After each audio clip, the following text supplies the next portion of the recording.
qué es el chemsex o chemsex, como lo queramos nosotros pronunciar. El chemsex es un término que se empezó a utilizar no hace muchos años, en realidad, para identificar el tipo de relación que hay entre el uso de sustancias y el sexo en la comunidad LGBT.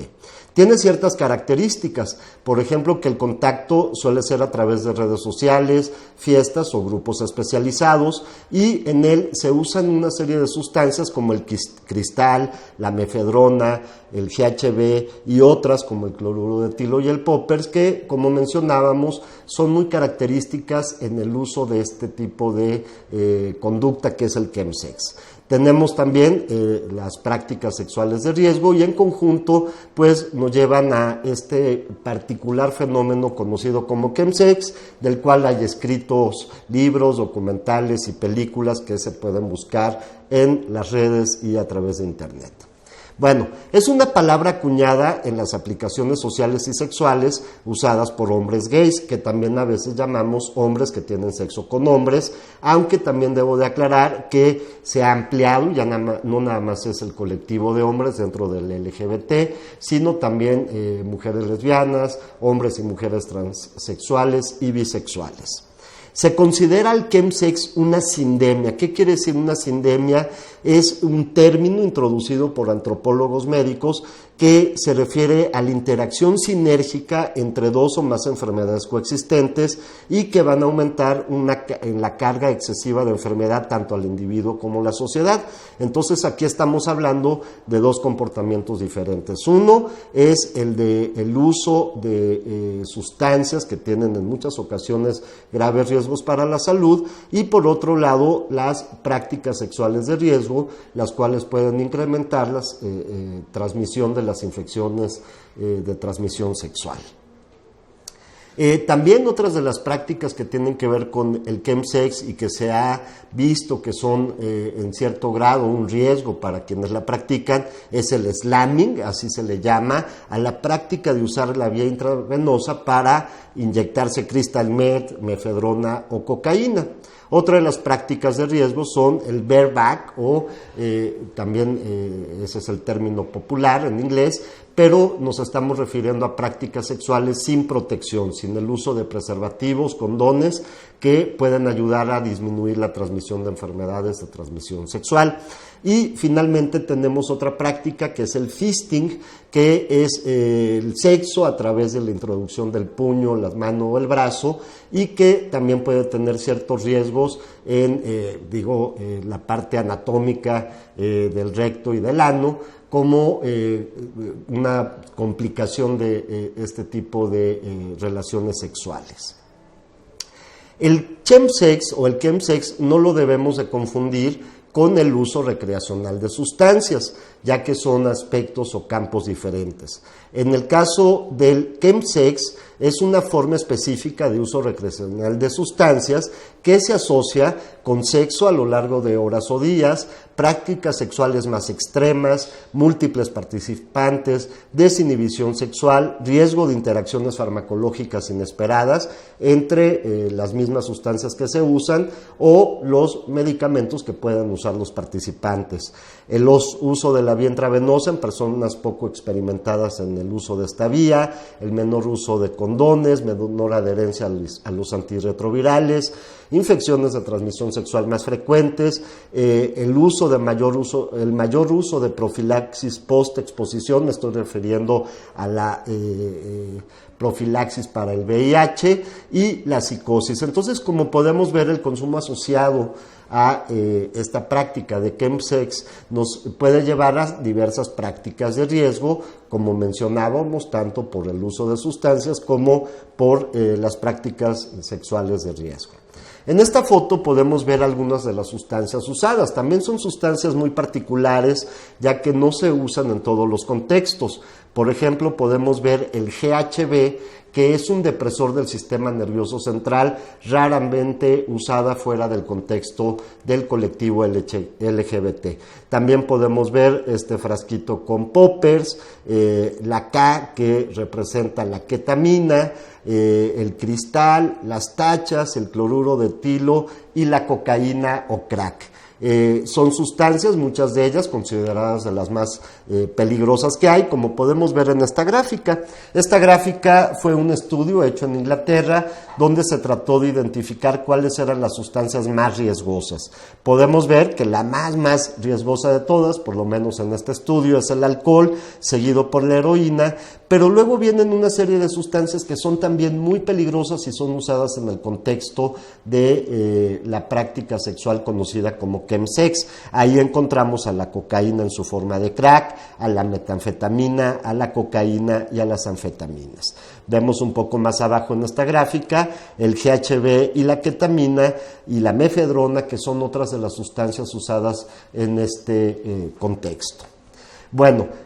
vamos a platicar un poco cómo el chemsex se da o se centra o se localiza alrededor de aplicaciones sociales y sexuales geolocalizadas. De estas hay muchas y no son ninguna novedad, donde las personas que participan pues ponen su foto, ponen su localización en la búsqueda de encontrar algún contacto sexual específico. Y dentro de estas aplicaciones podemos ver la aparición cada vez más frecuente de este icono que es un diamante. Hay otros más que a veces representan copos de hielo o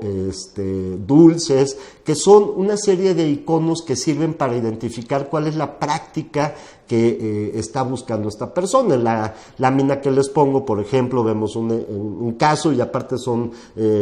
capturas de pantalla que aparecen en internet, no se trata de una situación específica de la Ciudad de México o de México, y podemos ver cómo alguien se identifica como Entrón, de 32 años, pero al colocar este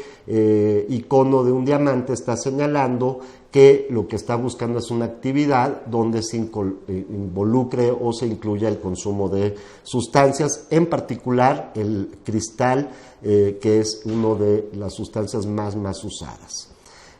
Vamos a ver que estas sustancias que se usan en la práctica del chemsex, la mayoría de ellas van a tener un efecto en el incremento de la dopamina. La dopamina es una sustancia que está encargada en el cerebro de provocar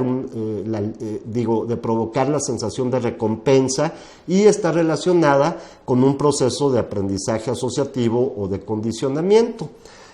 Cuando una persona consume ya sea metanfetaminas o cocaína, lo que va a producir es, a través de cierto mecanismo específico, la liberación de dopamina en la sinapsis. ¿Y qué es lo que quiero mostrarles con esta lámina que vamos a ver ahora? En estudios que se han hecho en animales, por ejemplo, cuando un roedor u otro animal de laboratorio se le da alimentación o se le expone a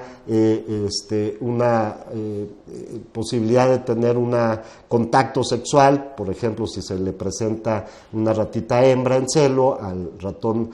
macho, podemos ver en esta gráfica cómo del nivel 100, donde está, digamos, la base de la dopamina en el cerebro, al practicar el sexo, en este caso en los roedores, o darles alimentación y coman, podemos ver muy claramente cómo hay una elevación de la dopamina medida en las zonas de la recompensa cerebral. Pero quiero ponerles esta otra gráfica. Cuando en esta misma investigación se les administró anfetamina a los animales de laboratorio, podemos ver cómo la dopamina se eleva en una medida absolutamente extraordinaria, llegando hasta un 1100% de lo habitual. Esta sensación es lo que va a producir finalmente una gran cantidad de placer, desinhibición y sensación de recompensa, y que por lo tanto van a fomentar que se continúe con la práctica.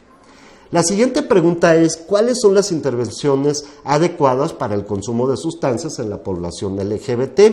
Les comento que una de las cuestiones o de los obstáculos para la atención del chemsex y en general también del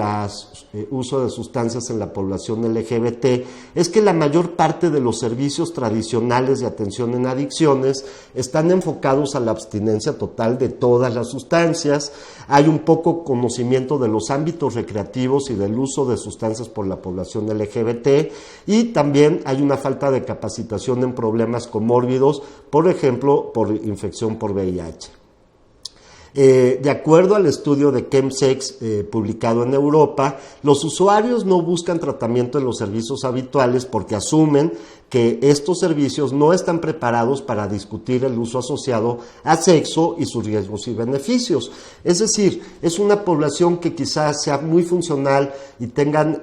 otro tipo de situaciones vitales que no tienen nada que ver con el uso de sustancias, pero en estos ámbitos recreativos, donde también se incluye el ámbito sexual, pues el uso de sustancias va a generar una problemática muy específica y que al estar considerada dentro del como esta conducta propia del LGBT y de este colectivo, muchas veces los centros de atención no están preparados para recibirlos, en parte porque se está buscando muchas veces la suspensión total, inmediata y definitiva de todas las sustancias. Entonces les quiero platicar algo acerca de la reducción de daños. La reducción de daños es uno de los 3 pilares en los que se fundamentan las políticas de drogas y se tiene como referente a la reducción de daños a el inicio de la pandemia por VIH en los años 80, cuando al encontrarse que la transmisión por vía intravenosa era una de las formas de transmisión más relevantes, empezaron a hacerse intercambios de jeringuillas, primero en Holanda, luego en Inglaterra y luego se difundió al resto del mundo. Entonces, esta es una de las prácticas, digamos, clásicas de reducción de daños y que significa que aunque la persona siga consumiendo, nosotros debemos de proporcionar estrategias y herramientas para que los daños se atenúen, se mitiguen, en lo que la persona puede decidir o no continuar su consumo o suspenderlo eventualmente. Las recomendaciones que tienen que ver con reducción de daños están relacionadas o dirigidas a un uso más seguro de sustancias y reconocimiento de los riesgos, manejo de situaciones de emergencia relacionadas con el consumo de sustancias, prevención y manejo de las ITS, incluyendo a VIH y hepatitis C, tener prácticas sexuales seguras y satisfactorias, manejar el estigma relacionado con la infección de VIH y también oportunidades en la comunidad que no incluyan drogas y sexo. Todo esto son parte de los paquetes parte del paquete que debemos incluir en el abordaje del uso de drogas asociado al sexo en la comunidad LGBT. Les platico de las experiencias en otros países donde ya tienen muchos años de trabajar tanto con el chemsex como en la reducción de daño. Muchas veces los abordajes que se hacen son en plataformas donde simplemente al usuario, como esta que les estoy presentando, el usuario se registra, ingresa a la plataforma y puede recibir tanto una información ya colocada en la pantalla o ya colocada en este portal, pero también